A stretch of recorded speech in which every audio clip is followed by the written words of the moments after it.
Since a new Dragon Ball movie just came out and no one knows who the new possible secret villain could be, except everybody on Twitter, I thought I'd rank every single Dragon Ball villain and I say what I like about them and what sucks about them. So, let's get into it. Raditz. He sucks. I can't say he didn't revolutionize Dragon Ball as a whole, because he was the one who told us that Goku was an alien. And he did give us the first glimpse of Gohan's power. However, they wasted him. He was Goku's brother.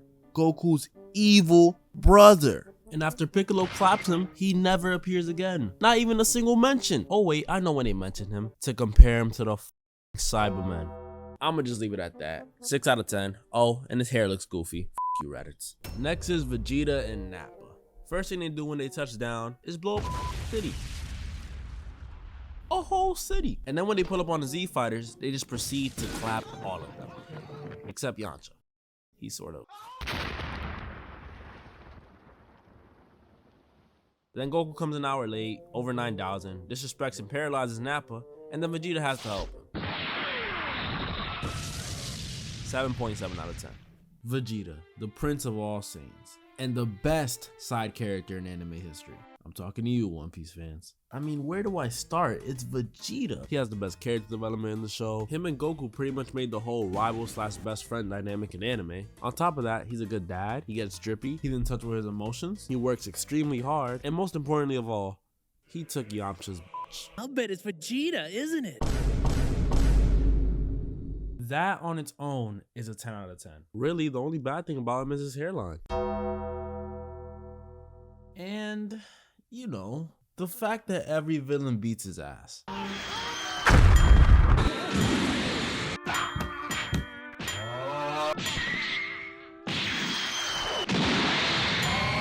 And that's only like 10% of it. And for that, instead of a 10 out of 10, I gotta give Vegeta a 12 out of 10.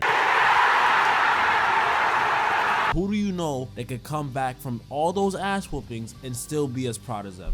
No one, except Vegeta. 12 out of 10, Vegeta is the best character in the show. Next is Dodoria, Zarbon, and Kui. Yeah, that's about it. 3 out of 10.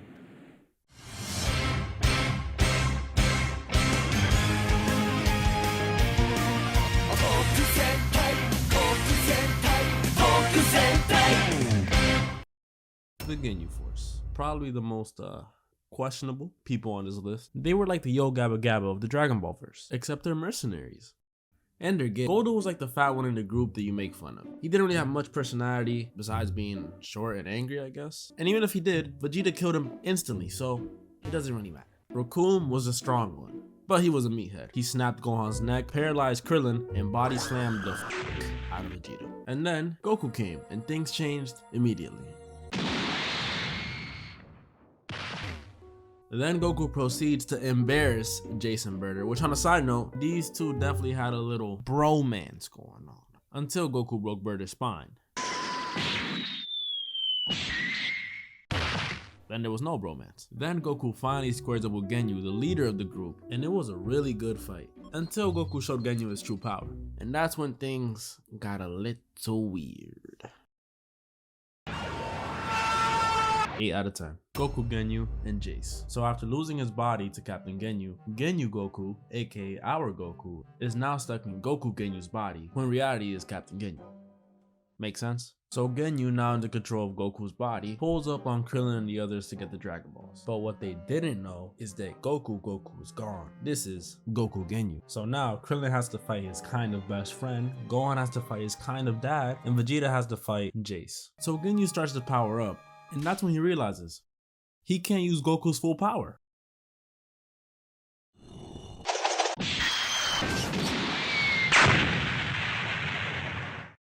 So, Ginyu got f***ed up. And Jace? At this point, it was practically over. Goku got his body back, and Ginyu was not looking so good. But you know, he's a sore loser, so he tries taking Vegeta's body again, and gets turned into a frog. 7.5 out of 10. Hello, monkeys. Frieza. The racist. We love him. He's hilarious, all his forms are cool, he's a good babysitter, and he's ruthless. He killed Dende, he killed Krillin, he killed Vegeta, he killed Vegeta's mom, Vegeta's dad, Vegeta's uncle, Vegeta's cousins, Vegeta's planet. And since we're talking about Frieza here, we gotta talk about arguably the best fight in Dragon Ball Z. Frieza versus the concept of time. Tell me why, when he said the planet has 5 minutes left, that was episode 97. And when Namek actually blows up, it's episode 105. Either Frieza can't count or nothing. There's no other reason. Frieza can't count. Now on to the second best fight of Dragon Ball Z, Goku versus Frieza. 5 minutes aside, this fight was fire. No pun intended. First half though, Goku was getting whooped. He tried Calcone times 20, didn't work. He even tried a spirit bomb. Side note, am I the only one who found it really messed up that Goku was literally taking energy from Dende's corpse? No, just me? Anyway, the spirit bomb didn't work, and it was looking really troublesome for our heroes. But then Frieza had to go and kill Krillin. After that, Goku goes Super Saiyan for the very first time. And as a kid, this moment was... And once he's in Super Saiyan, Goku was straight up disrespecting Frieza the whole time. He even called him out for being racist. I guess name calling is your only attack, because you're too weak to challenge me any other way. And in the end, Frieza ends up cutting himself in half and ends up begging Goku for some energy. And Goku does it because that's just the kind of guy he is. And let's take a guess at what Frieza does. Does he A, leave the planet and reflect on his actions? B, use the last bit of energy to kill Goku? Or C, accept his fate and be destroyed with Namek?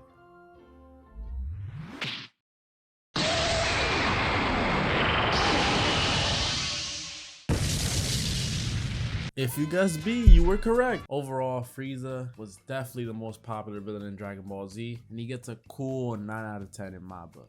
I just wish they didn't bring him back. Mecha Frieza and King Code. After getting the Darth Vader treatment, Frieza vows to get revenge on Goku. And he brings along his dad. Yay. Pretty much Raditz 2.0, because he's another disappointment. After landing on Earth, Frieza and King Code are encountered by a new mysterious character. An E-boy Super Saiyan named Trunks. And how do you know where Frieza was gonna land, you might ask? Well, you see, Trunks is Vegeta's kid from the future. He's from this terrible timeline where everybody gets massacred except him and Gohan. And now he's about to do our timeline a favor and make some hibachi out of Frieza.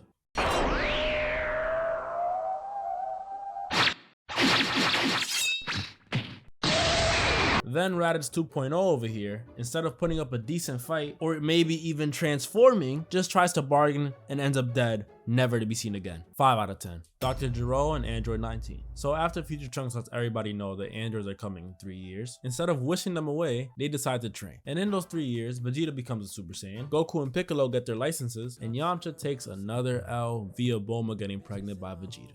So now we're 3 years ahead, and the Z Fighters are searching for the androids.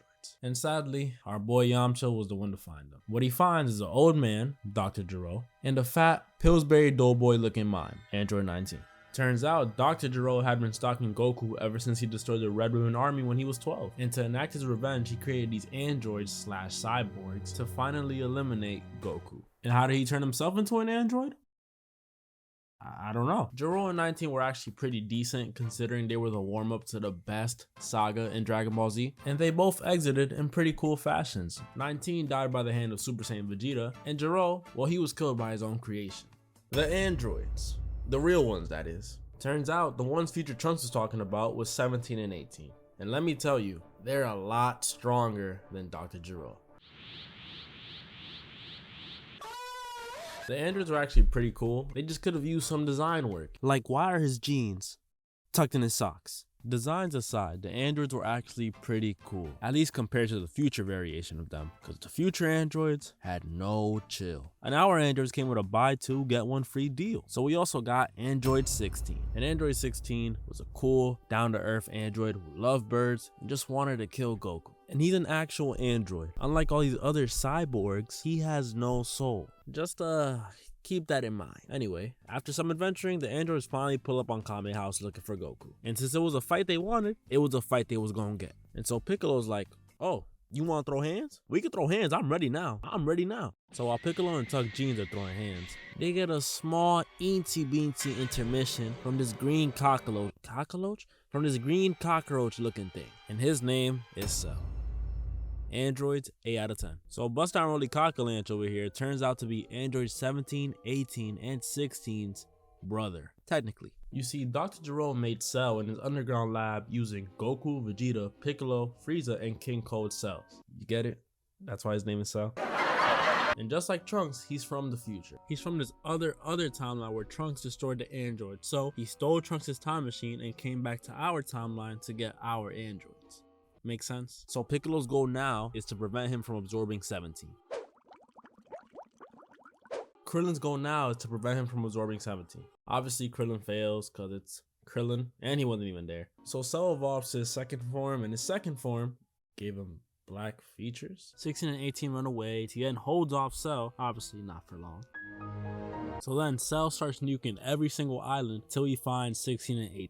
And super conveniently, the only island he doesn't destroy is the one that they're on. Wow. But at the very last second, Vegeta pulls up. And you see, Vegeta just got out the hyperbolic time chamber, so best believe he's talking crazy. And for once, he backed it up. He was straight disrespecting second form Cell. And while all of this is happening, Android 18 is just watching like an idiot. Run! He's literally trying to eat you, or absorb you, or make you part of him. I don't know how this works. And then we have Krillin over here contemplating choosing some android box over saving the Earth.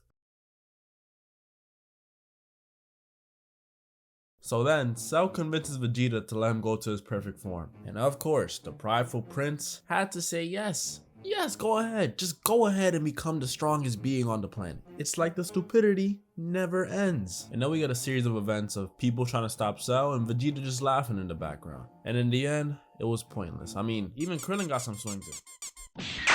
Cell finally absorbs Android 18, man. Why does it look so weird when he absorbs people? Then we get the most dramatic transformation in anime history. Now we have Perfect Cell. And this man right here is my favorite villain in Dragon Ball Z. One might even call him Perfect.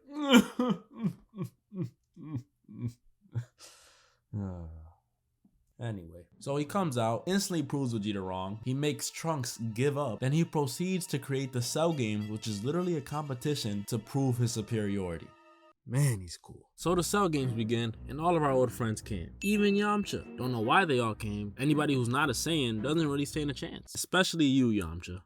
Why did you come?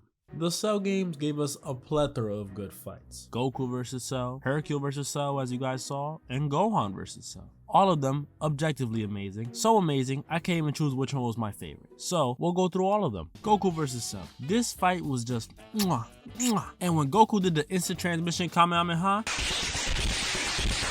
and it ended in the most unique way possible, via forfeit. Next we have Hercule versus Cell. You know, he put up a good fight. Gohan versus Cell. My favorite fight in Dragon Ball Z as a kid. The amount of AMVs I used to watch was unhealthy. After Goku forfeited, he tags in Gohan because he believed he was the only one that could defeat Cell. And on paper, he was correct. But what actually happened was...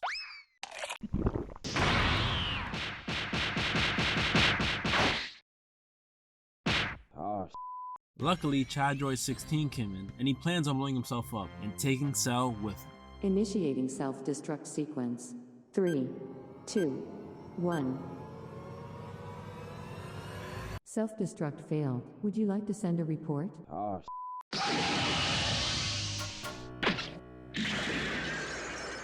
Like all these other cyborgs, he has no soul. Just keep that in mind.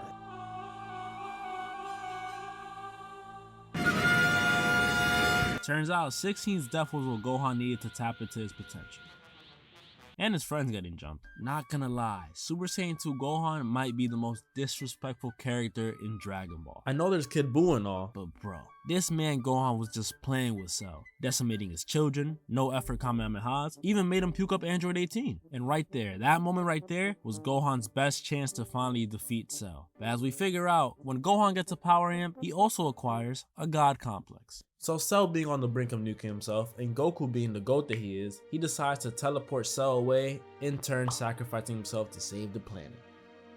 And then he comes back. Way to go, Gohan. So now Trunks is down, Vegeta's down, Gohan has one arm, and Cell's about to blow up the planet. But with the help of a good father figure, Gohan and Piccolo, Gohan and Goku are able to pull through and finally defeat Cell by erasing all his cells. Cell, 10 out of 10. Perfect score for a perfect villain. Popovich and Yamu. So 7 years after Cell is defeated, the next time we see our friends is at the World Tournament. And that's when we also meet Spopovich and Yamu. Pretty much The Rock and Vin Diesel on steroids. Well, more steroids, that is. Except these steroids make you pale, super strong, and give you the anatomy of a Looney Tunes character. Popovich and Yamu were kind of lame. They were kind of just there to steal the energy from our boy Gohan and brutally beat on his girl. Like, Spopovich literally stopped him from getting a ring out just so he could keep beating her. Anyway, they suck, they're abusers, they're lames, and I'm glad Babidi blew them up. 2 out of 10, only cause I like the Majin tattoo. Yakon and Pui Pui. So after following Spopovich and Yamu, Goku, Vegeta, and Gohan enter Babidi's lair, where they're confronted by this third form Frieza looking guy named Pui Pui. You see, he's one of the 3 mini bosses they have to fight to get to Babidi. And after playing some rock, paper, scissors, Vegeta gets to fight him. Fight is in quotations, by the way, cause I'm not sure you could call this a fight. So after level 1, they go to level 2, which is Yakon. And Yakon's whole thing is that he absorbs energy and he eats people. So Goku feeds him so much energy that he ends up blowing up. What the fuck? I guess you could say he bit off more than he could chew. 3 out of 10, they was alright. Dabura. Fun fact about Dabura, he's the only Dominican barber in Dragon Ball Z.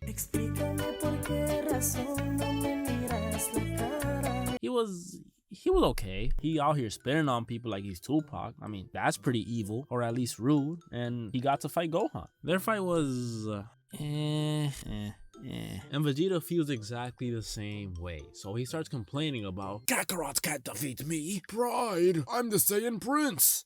And Dabura's like, wait. Hold on, is that a little bit of aggression, animosity I sense? So he pieces out and then calls up Babidi. This is when things get really cool. Majin Vegeta. So after Dabura snitches to Babidi, Vegeta is suddenly overcome by all this anger and pain, and it turns out it's Babidi controlling his mind. But what's actually happening is Vegeta is allowing himself to be controlled so he can have an excuse to fight Goku. And he's willing to do anything to fight Goku. He blew up at least 500 people.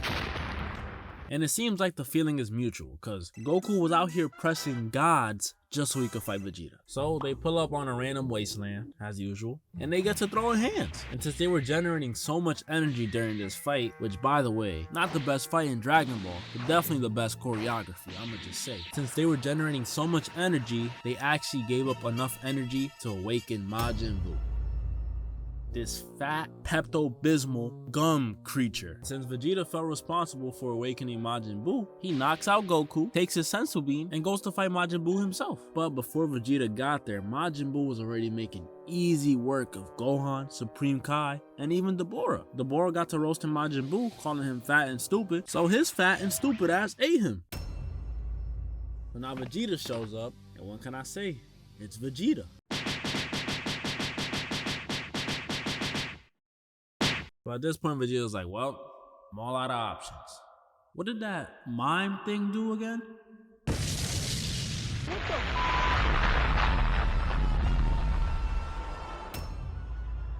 And that's the end of Majin Vegeta. But not the end of Majin Buu, because he regenerates. So after this, Majin Buu goes on a world tour. Turns people into candy. Fights Super Saiyan 3 Goku, which was the longest transformation in anime history. He kills Babidi, fights Gotenks, and he befriends Hercule. But after Hercule gets shot, that's when we figure out that Majin Buu has a bad side, and a good side, obviously.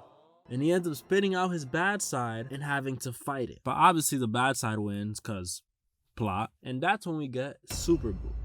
He's pretty much Majin Buu, but on the cut, and he has no chill. He made all humans go extinct. He turned Chi-Chi into a freaking egg in front of her kid, and he turned everybody else into chocolate. But luckily, before Super Buu could finish off the, 5 people that are still alive? Does the dog count? Gohan arrives. And bro, I love this fight, but Gohan should have won.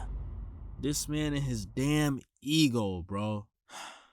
Okay, so Gohan's whooping Super Buu, and I mean whooping him. But then Super Buu absorbs Piccolo and Gotenks. All because Goten and Trunks were itching, just itching to flex on Gohan and show him their Super Saiyan 3 form. Anyway, Gohan loses, he gets absorbed. Goku and Vegeta, oh yeah, Vegeta's back. Goku and Vegeta have to resort to fusion, and then we get Vegeta.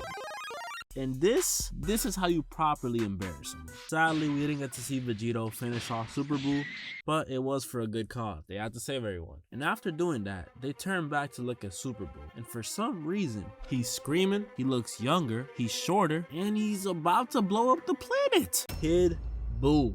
You see, the other Boos were evil, but not evil like this dude. While every other villain was just threatening to blow up the earth, this man did that, and he wanted more. Not even the people in heaven were safe. He was just on a different level, out here dancing, sleeping, and beating his chest in the middle of fights. And he literally took no one serious, until he saw that fat ass spirit bomb. Well,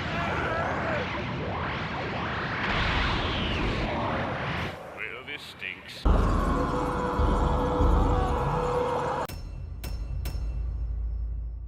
And that's it. That was all of the villains in Dragon Ball. I mean Dragon Ball Z, Dragon Ball Z. Let me know who y'all favorite villain was, and let me know if y'all disagree with some of my takes, you know? What I say isn't objective, except Vegeta being the best side character. That's actually objective. I usually have a moral of the story, so moral of the story? One Piece's ass.